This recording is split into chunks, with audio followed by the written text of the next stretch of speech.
Welcome back to From the Newsroom. I'm your host, Brooke Holford, bringing you the top video stories of the week.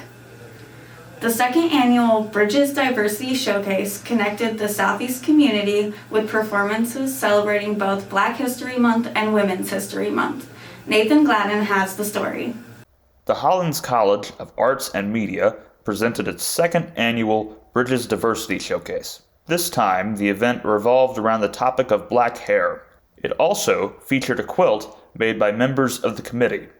MC and performer Anthony Shepard spoke about what the event personally means to him. I think it meant humanity. I think that with the pieces that I selected, because I was sort of in charge of curating the performances, I really wanted pieces that showed the various aspects of humanity, because I think when we talk about diversity, we always talk about oppression a lot as opposed to the humanity that goes behind it. So I think with the target being black hair this year, I really wanted some pieces where we could see some joy, we could see some pain, but we could also see some genuine anger. So I think a diverse array of emotions showed us that humanity was really the subject.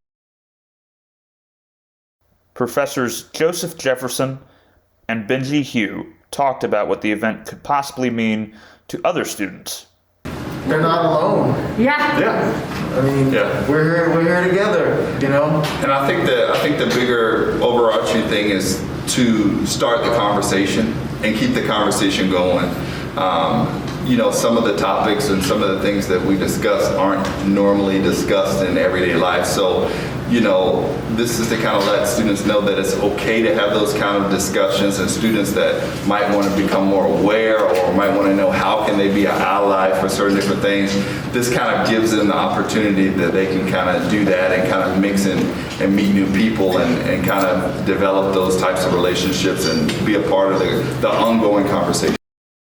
Chair Nancy Palmieri spoke about what went into the process of the quilt. So the committee formed, and then they thought about what would have the most visual impact, but then they're also thinking about the history of quilting and how it sort of treads between African American culture and women in general. And so I think that the conversation was, this rides right there or bridges both things. So we had a bunch of old sheets.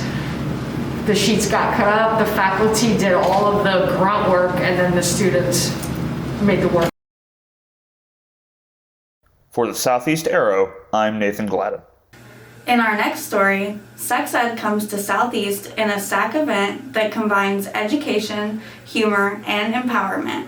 Here's Noelle Williams with the story. If one person isn't into it, then nobody should be into it. Anthony Pulliam is the vice president of SAC. He says this isn't the first time hosting I Love Female Orgasm event, intended to teach safe and fun sex. However, this year students were able to tune in from their rooms and in person. We've had this event 2 years ago, and the difference was, one, we had to do a hybrid event, which means that students can log in from their rooms, which we had a good turnout with that, students logging in from other places around campus. And then we also have a main area where students who feel comfortable coming out, we still have a socially distanced. He says despite the restrictions due to COVID, reactions from students have not changed. They love it. Students tell me they enjoy events like these because it gives an enjoyable spin on often serious topics. This is not uncomfortable at all, at least in my opinion. I feel like it's a warm welcoming, and it's not like so uptight and so strict. Like, you get to laugh about it, and I think that's what's the main thing. It's very informational for people who don't know a lot about it, or people that know quite a bit and just want to have a good time with it. Pulliam says often people shy away from these topics, but it's necessary for everyone's safety. It's one of those things that needs to be talked about that isn't talked about enough. Because he says sex is something both parties should enjoy. The importance of it is making sure that everybody feels like they're having fun. For the Southeast Arrow, I'm Noelle Williams. Have you ever wondered what goes into planning your campus meals? Arrow news editor Matt Wagner is serving up a story on the man behind the menu, Senior Executive Chef Kevin Yarbrough. SEMO's senior executive chef Kevin Yarbrough loves spending time in the kitchen. He says his love of food started at an early age, inspired by his family. I cooked a lot, so I got to watch my great-grandmother cook. She cooked everything from scratch. So she would peel the peaches for peach cobbler. And I would eat the peach peels while she made the peach cobbler. So kind of hung out in the kitchen and just picked up on a lot of secrets, a lot of tips, things like that. Yarborough says the guiding value of his life has been integrity. You gotta live life like no one's watching. You know, I do right by people.